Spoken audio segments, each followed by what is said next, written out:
नमस्कार दोस्तों, स्वागत है आपका हमारे YouTube चैनल फ्री एजुकेशन में। दोस्तों आज के इस वीडियो में हम जीके जीएस के मोस्ट इंपोर्टेंट 25 क्वेश्चन को डिस्कस करने वाले हैं। देखिए दोस्तों, ये क्वेश्चन जो हैं ये काफ़ी अच्छे लेवल के क्वेश्चन है, इंपॉर्टेंट क्वेश्चन है और सभी क्वेश्चन को हम बिल्कुल डिटेल में विथ एक्स्ट्रा फैक्ट के साथ में डिस्कस करेंगे। तो चलिए दोस्तों शुरुआत कर लेते हैं नंबर फर्स्ट क्वेश्चन से।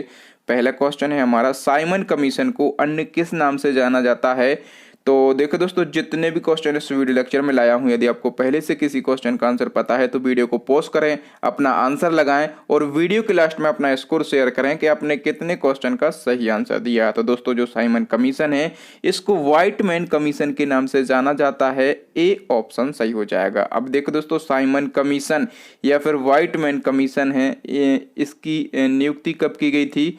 तो इस कमीशन की नियुक्ति की गई थी ब्रिटिश प्रधानमंत्री के द्वारा और 1927 में इसकी नियुक्ति की गई थी। ठीक है, और ये भारत कब आया था दोस्तों, ये क्वेश्चन कई बार पूछा जाता है। तो साइमन कमीशन 1928 में भारत आया था। ठीक है, जो साइमन कमीशन है इसका उद्देश्य क्या था, ये क्वेश्चन भी कई बार रिपीट होता है। तो देखो दोस्तों, भारत की संवैधानिक व्यवस्था में सुधार करना साइमन कमीशन का प्रमुख उद्देश्य था। नेक्स्ट क्वेश्चन देखेंगे दोस्तों। नेक्स्ट हमारा क्वेश्चन है, मुगल दरबार में आने वाला प्रथम अंग्रेज कौन था। तो दोस्तों, मुगल दरबार में आने वाला प्रथम अंग्रेज था कैप्टन हॉकिंस। बी ऑप्शन सही हो जाएगा। ठीक है, और देखो दोस्तों, जो कैप्टन हॉकिंस है ये मुगल दरबार में कब आया था। तो दोस्तों, ये 1609 ईस्वी में आया था। ठीक है, और मुगल दरबार में आया था, लेकिन ये किस सुल्तान के दरबार में आया था। तो दोस्तों, ये जहांगीर के दरबार में आया था। ठीक है, और देखो दोस्तों, क्वेश्चन में बात हुई है मुगल काल की। तो जो मुगल वंश है इसकी स्थापना कब की गई थी। तो इसकी स्थापना की गई थी 1526 ईस्वी में। ठीक है, और इसकी स्थापना किसने की थी। तो मुगल वंश की स्थापना की थी बाबर ने। ये फैक्ट बिल्कुल सरल हैं, आपको पता होना चाहिए। नेक्स्ट क्वेश्चन देखेंगे दोस्तों। नेक्स्ट हमारा क्वेश्चन है, फोर्ट विलियम कॉलेज की स्थापना किसने की थी। काफी प्यारा क्वेश्चन है। तो देखो दोस्तों, फोर्ट विलियम कॉलेज जो है इसकी स्थापना की थी लॉर्ड वेलेजली ने। किसने, लॉर्ड वेलेजली ने की थी। और इसकी स्थापना कब की गई थी। तो 1800 ईस्वी में जो है फोर्ट विलियम कॉलेज की स्थापना की गई थी। और जो फोर्ट विलियम कॉलेज है ये कहाँ पर स्थित है। तो कोलकाता में स्थित है। नेक्स्ट क्वेश्चन देखेंगे। नेक्स्ट हमारा क्वेश्चन है, बिहार राज्य का पुराना नाम क्या है। तो देखिए दोस्तों, बिहार राज्य का पुराना नाम है मगध। क्या नाम है, मगध जो है ये बिहार राज्य का पुराना नाम है। नेक्स्ट क्वेश्चन देखेंगे दोस्तों। नेक्स्ट हमारा क्वेश्चन है, मंत्रिमंडल की संख्या लोकसभा के कुल सदस्यों की संख्या के कितने प्रतिशत से अधिक नहीं हो सकती। तो देखो दोस्तों, मंत्रिमंडल की संख्या लोकसभा के कुल सदस्यों की संख्या के 15% से अधिक नहीं हो सकती। बी ऑप्शन सही हो जाएगा। देखो दोस्तों, आपको एक संविधान संशोधन याद रखना है। ठीक है, आपको 91वां संविधान संशोधन याद रखना है। और ये जो 91वां संविधान संशोधन है ये हुआ था 2003 में। ठीक है, और इस संविधान संशोधन के अनुसार मंत्रिमंडल की जो संख्या है ये प्रधानमंत्री के समेत लोकसभा के कुल सदस्यों के 15% से अधिक नहीं हो सकती। ये प्रावधान किया गया था 91वां संविधान संशोधन जो कि 2003 में हुआ था। नेक्स्ट क्वेश्चन देखेंगे दोस्तों। नेक्स्ट हमारा क्वेश्चन है, संसद के खर्चे किसके द्वारा नियंत्रित किए जाते हैं। तो देखो दोस्तों, जो संसद के खर्चे हैं ये नियंत्रित किए जाते हैं नियंत्रक एवं महालेखा परीक्षक के द्वारा। और नियंत्रक एवं महालेखा परीक्षक इसको शॉर्ट में CAG कहा जाता है। ठीक है, अब देखिए दोस्तों, क्वेश्चन में बात हुई है संसद की। जो संसद है इसको इंग्लिश में कहा जाता है पार्लियामेंट। ठीक है, और जो संसद यानी कि पार्लियामेंट है ये भारत का सर्वोच्च विधायी निकाय है। ठीक है, और इसके संबंध में आपको एक अनुच्छेद, एक आर्टिकल याद रखना है। ठीक है, आर्टिकल 79। इसके तहत संघ के लिए एक संसद होगी जो कि राष्ट्रपति और 2 सदनों लोकसभा और राज्यसभा कर मिलके बनेगी। ठीक है, जो संसद है इसके सदन कितने होते हैं। तो संसद के सदन होते हैं 2। ठीक है, एक सदन कौन सा होता है। तो एक सदन होता है लोकसभा। ठीक है, और दूसरा सदन कौन सा होता है। तो दूसरा सदन होता है राज्यसभा। ठीक है, और जो लोकसभा है ये अस्थायी सदन या फिर निम्न सदन कहलाता है। और जो राज्यसभा है ये स्थायी सदन या फिर उच्च सदन कहलाता है। ठीक है, और दोस्तों, यदि आपसे पूछा जाए कि संसद के अंग कितने होते हैं। तो संसद के अंग होते हैं 3।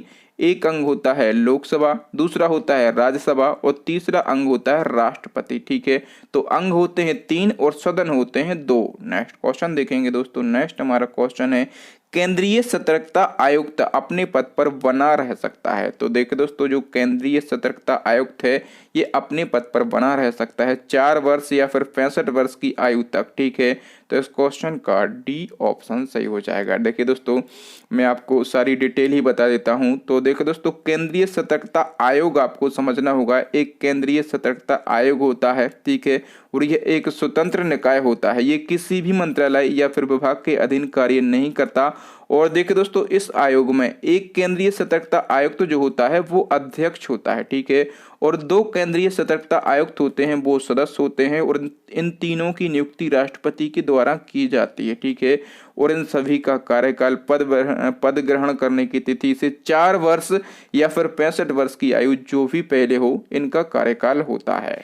नेक्स्ट क्वेश्चन है, जब महात्मा गांधी जी को गिरफ्तार किया गया था तो नमक सत्याग्रह का नेतृत्व किसने किया था? तो देखिए दोस्तों, जब गांधी जी को गिरफ्तार कर लिया गया था तो नमक सत्याग्रह का नेतृत्व किया था अब्बास तैयब जी ने। सी ऑप्शन सही हो जाएगा।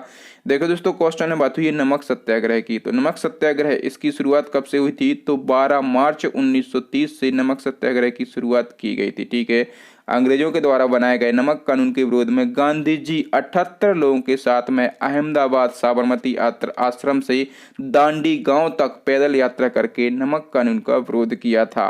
नेक्स्ट क्वेश्चन की बात करेंगे दोस्तों। नेक्स्ट हमारा क्वेश्चन है, नदियों का देश किसे कहा जाता है? तो देखिए दोस्तों, जो नदियों का देश है बांग्लादेश को कहा जाता है। बी ऑप्शन सही हो जाएगा। ठीक है, बांग्लादेश, इसकी राजधानी क्या है? तो ढाका इसकी राजधानी है। और यहाँ की करेंसी क्या है? तो टका यहाँ की करेंसी है। नेक्स्ट क्वेश्चन देखेंगे दोस्तों। नेक्स्ट हमारा क्वेश्चन है, किस खनिज को मूर्खों का सोना कहा जाता है? तो देखो दोस्तों, मैं आपको बता दूं कि मूर्खों का सोना या फिर झूठा सोना किसको कहा जाता है? तो पाइराइट को कहा जाता है। देखने में सोना, लेकिन सोने के जैसा बिल्कुल भी नहीं होता। पाइराइट खनिज, इसको मूर्खों का सोना या फिर झूठा सोना कहा जाता है। नेक्स्ट क्वेश्चन देखेंगे दोस्तों। नेक्स्ट हमारा क्वेश्चन है, निम्न में से किसने विधवा गृह की स्थापना की थी? तो देखिए दोस्तों, प्रोफेसर डी के कर्वे ने विधवा गृह आश्रम की स्थापना की थी। और देखिए दोस्तों, इसकी स्थापना कब की थी? तो 1899 ईस्वी में इसकी स्थापना की गई थी। इस आश्रम में, जो विधवा गृह आश्रम है, इसमें विधवाओं को जीवन यापन करने के साधन प्रदान किए जाते थे। नेक्स्ट क्वेश्चन है, सप्तरथ मंदिर कहाँ स्थित है? तो देखो दोस्तों, जो सप्तरथ मंदिर है ये महाबलीपुरम में स्थित है। डी ऑप्शन सही हो जाएगा। और देखो दोस्तों, महाबलीपुरम किस राज्य के अंतर्गत आता है? तो ये तमिलनाडु राज्य के अंतर्गत आता है। और फैक्टों को हम समझेंगे तो देखो दोस्तों, जो सप्तरथ मंदिर है ये पर्वतों को काटकर रथ के आकार में निर्मित किया गया है। ठीक है, और इन मंदिरों को सप्तरथ मंदिर या फिर सप्त पैगोडा कहा जाता है। ध्यान रखना, सप्त पैगोडा के नाम से भी पूछा जाता है। और देखिए दोस्तों, इन मंदिरों में जो द्रौपदी रथ है ये सबसे छोटा रथ है, और जो धर्मराज रथ है ये सबसे बड़ा रथ है। ठीक है, और इन मंदिरों का निर्माण, सबसे इम्पोर्टेंट फैक्ट है, तो इन मंदिरों का निर्माण जो है पल्लव शासकों के द्वारा किया गया था। ठीक है, पल्लव वंश के शासकों के द्वारा किया गया था। और यदि आपसे शासक का नाम पूछा जाए तो उनका नाम है नरसिंह वर्मन प्रथम। इनके द्वारा जो है सप्तरथ मंदिर या फिर सप्त पैगोडा का निर्माण किया गया था।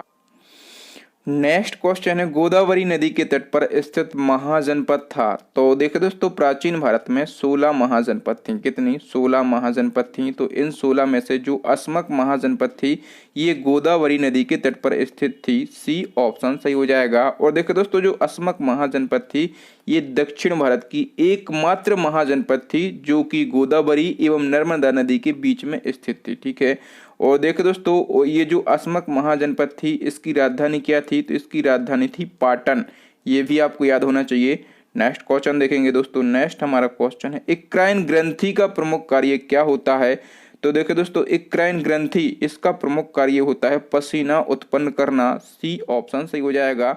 ध्यान रखना को दोस्तों, ये क्वेश्चन पूछा जाता है। एक्राइन ग्रंथि का कार्य है पसीना उत्पन्न करना। नेक्स्ट क्वेश्चन है, निम्न में से कौन सा स्थान ब्रह्मा के मंदिर और पशुओं के मेले के लिए प्रसिद्ध है? तो देखिए दोस्तों, क्वेश्चन में 2 कंडीशन लगी हैं, एक तो ब्रह्मा जी का मंदिर और दूसरा लगी है कि पशुओं के मेले के लिए फेमस हो कौन सा स्थान है? तो वो है पुष्कर।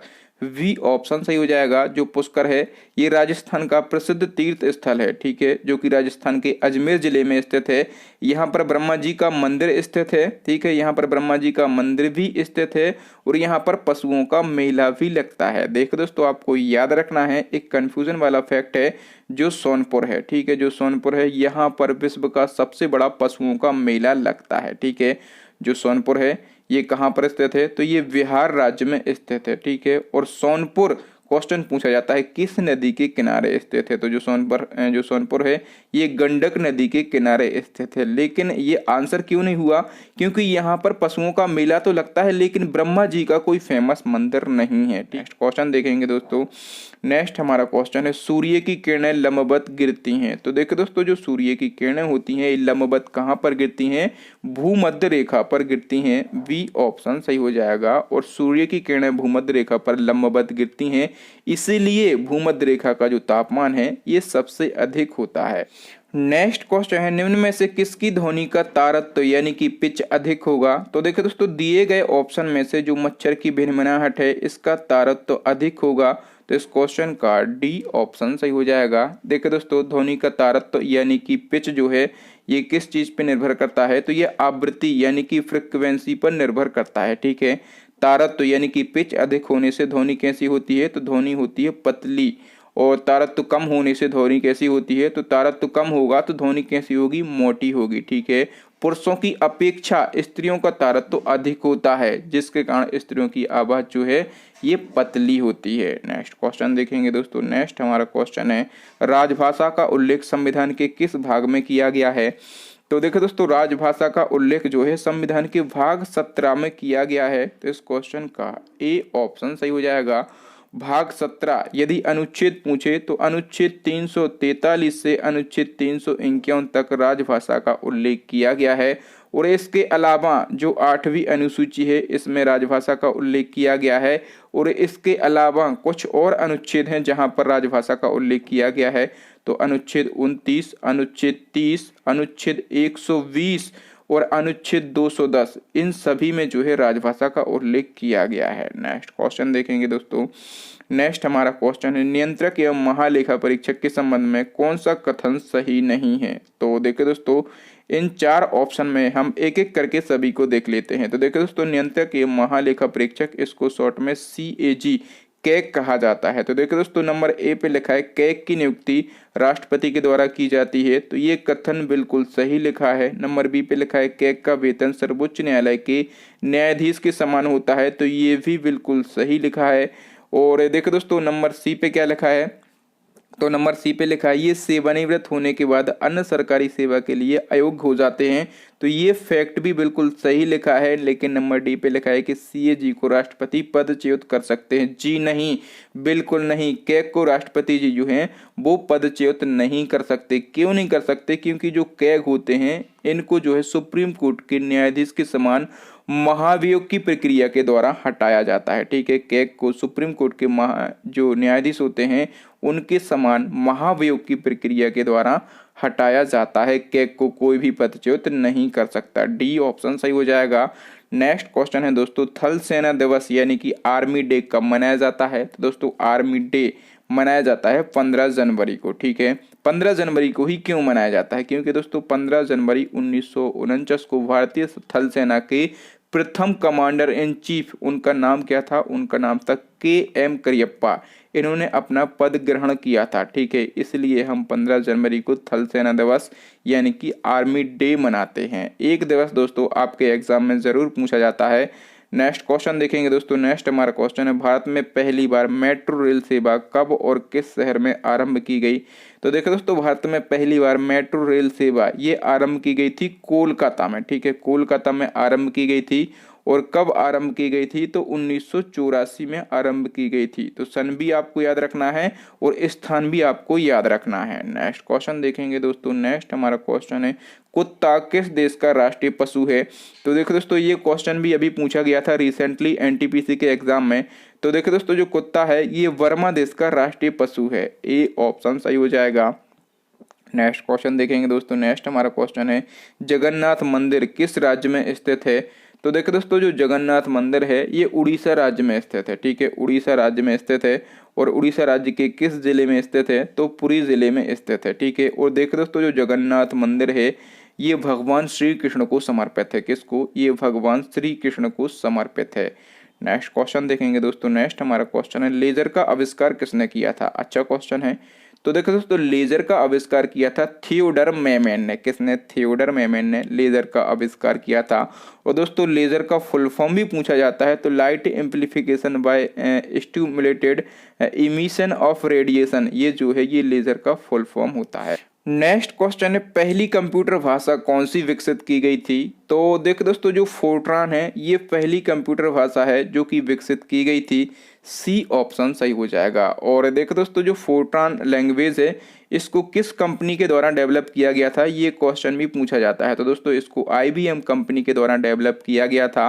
और दोस्तों जो फोर्ट्रान है इसका फुल फॉर्म भी पूछा जाता है। तो देखिए दोस्तों यहाँ पर लिखा है फोर्ट्रान, तो फोर से बनता है फॉर्मूला, ठीक है, फोर से बनता है फॉर्मूला। और ट्रांस से क्या बनता है, तो देखिए दोस्तों ट्रांस से बनता है ट्रांसलेशन। तो फॉर्मूला ट्रांसलेशन जो है ये फोर्ट्रान का फुल फॉर्म होता है। ये फुल फॉर्म भी पूछा जाता है आपके एग्जाम में। तो दोस्तों आज के लिए इतना ही। अब नेक्स्ट एंड लास्ट क्वेश्चन है आपके लिए चैलेंजिंग क्वेश्चन है जो कि हम पूछते हैं अपने प्रीवियस वीडियो से। क्वेश्चन में पूछा गया है कि किस संशोधन के द्वारा सार्वजनिक रोजगार में आर्थिक रूप से कमजोर वर्गों के लिए 10% आरक्षण की व्यवस्था की गई। तो आपको दोस्तों बताना है ये क्वेश्चन जो मैंने प्रीवियस वीडियो बनाया था प्रमुख संविधान संशोधन, वहां से मैंने ये क्वेश्चन लिया था। और उस प्रीवियस वीडियो में मैंने सभी जो कि अभी तक महत्वपूर्ण संविधान संशोधन हुए हैं सभी को मैंने एक सेपरेट वीडियो बनाकर समझा दिया है। तो यदि आपने वो वीडियो नहीं देखा तो आप यहाँ आई बटन से वो वीडियो देख सकते हैं। और इसका आंसर दोस्तों आपको कमेंट करके बताना है। तो थैंक यू दोस्तों, वीडियो देखने के लिए बहुत बहुत धन्यवाद। आपको वीडियो कैसा लगा ईमानदारी से अपना फीडबैक दें। और दोस्तों यदि आपको वीडियो अच्छा लगा हो तो प्लीज़ वीडियो को लाइक करें, अपने दोस्तों के साथ में इस वीडियो को शेयर करें। जो नए स्टूडेंट हैं वो हमारे चैनल को कर लें सब्सक्राइब, साथ में दबा लें बेल आइकन, ताकि जब भी मैं कोई नया और लेटेस्ट वीडियो डालूं तो आपको उसका नोटिफिकेशन मिल जाए, आप वो वीडियो सबसे पहले देख पाएँ। और दोस्तों इसी प्रकार के इंपॉर्टेंट वीडियो देखने के लिए आप हमारी प्लेलिस्ट को विजिट कर सकते हैं। प्लेलिस्ट की लिंक आपको यहाँ पर आई बटन में मिल जाएगी, या फिर दोस्तों आपको नीचे डिस्क्रिप्शन में मिल जाएगी, या फिर दोस्तों अभी आपको स्क्रीन पर 3 महत्वपूर्ण वीडियो दिख रहे होंगे। इन वीडियोस को जरूर देख लें। थैंक यू दोस्तों, मिलते हैं अगले वीडियो में। तब तक के लिए जय हिंद, जय भारत, वंदे मातरम।